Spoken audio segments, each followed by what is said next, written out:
galing nga kayo as house challenger. So without spoiling anything, ano yung naramdaman nyo nung pinabalik kayo?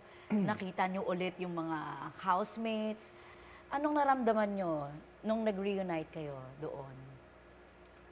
Ako personally... Kasi ikaw kalalabas mo lang. Oo, so nung nandun pa po talaga ako, I treated everybody as like family na talaga. So, to go back in and kalaban ko na silang lahat, yun yung parang, it pains me so much. So, sobrang naging emotional po ako sa pagbabalik ko sa bahay ni Kuya. Tsaka hindi pa ako masyadong naka fully grasp of the outside world. Wala pa parang huminga lang sa outside world and then suddenly you're back. So, parang, ano po ako nun, mixed emotions, pero na-miss ko po yung mga housemates. So, medyo naging personal tsaka emotional po yung pagbabalik.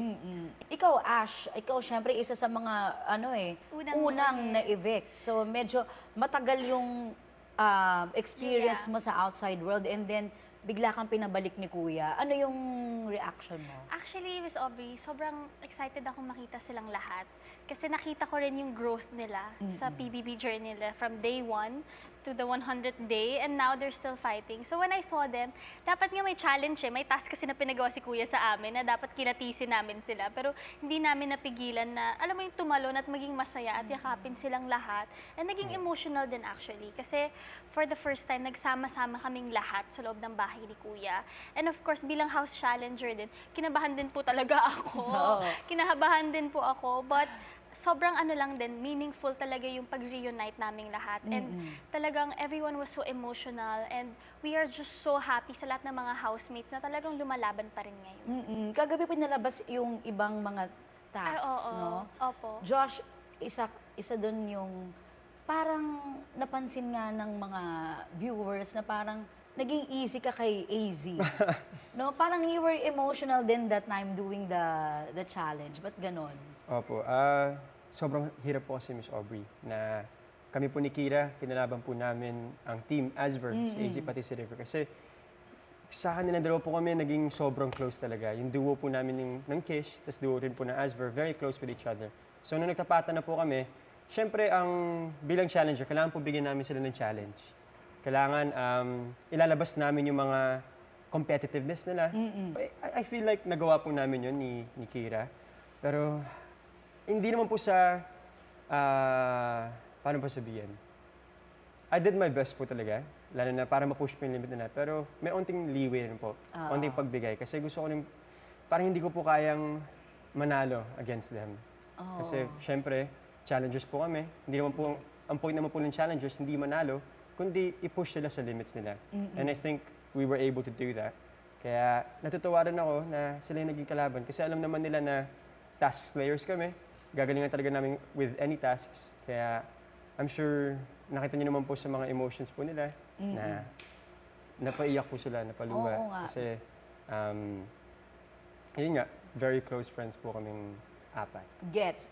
Michael, Yes po. Ikaw? Ako po super excited na may hamon ulit si Kuya at yun ay bumalik bilang isang house challenger. And ako po kasi, ang laki ng tulong at impact sa buhay ko at sa career ko ang Pinoy Big Brother. And isa na dun si Kuya mismo. So the fact na tinanong po kami ni Kuya kung pwede siya humingi ng tulong sa amin, parang nandun na po yung dignidad ko na I want to give it my best bilang isang house challenger. And it's not easy.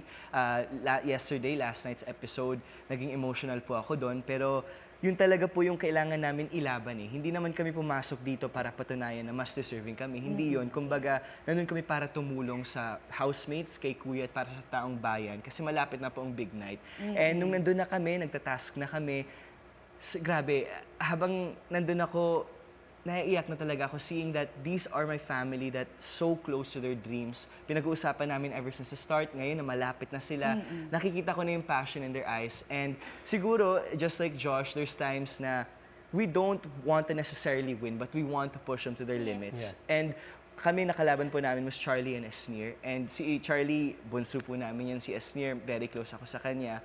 Ang hinahanap ko lang sa kanila was to step up. I wanted them to really fight And as long as they gave a good fight, okay na ako doon. As long as ipinakita nila na hindi sila magbaback down, hindi sila nag-give up, masaya na kami doon ni Emilio.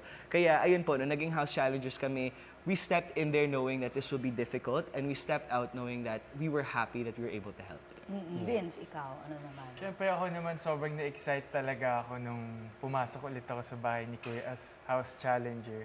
Siyempre ang purpose naman talaga namin is ma-highlight namin yung mga good attributes ng mga housemates at siyempre mapakita yung mapalabas pa nila yung mga hindi pa nila napapakita sa taong bayan para mas lalo mo pa mahal pa yung taong bayan sa kanila. Since malapit na nga yung big night, siyempre importante yun na makita ng mga tao yun.